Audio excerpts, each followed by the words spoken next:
Good evening समस्त को। तो जस्ट आम ड्यूटी रू आसली तो देखिए ड्रेस चेंज कर दी ड्यूटी कपड़ा काट दी फ्रेश होगा। रोषेटा देखिए कौन कर आज रोषेटा आज कौन भात अंडा भात अंडा भात अंडा है फ्रेश ही खाइबा दी जन आसी आज जन आसी सी भाई कपड़ा चेंज कर सारे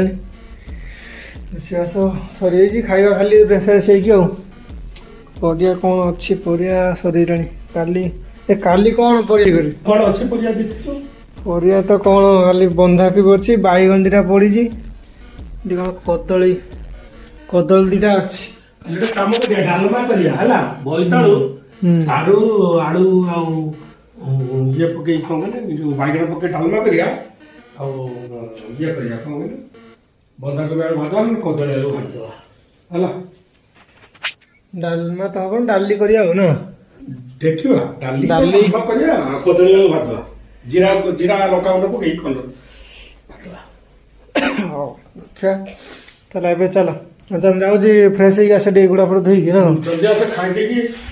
रेस्ट करवा बुझु आज हो चलो फ्रेश हो आसियो दी जन खाईदेमु ओके।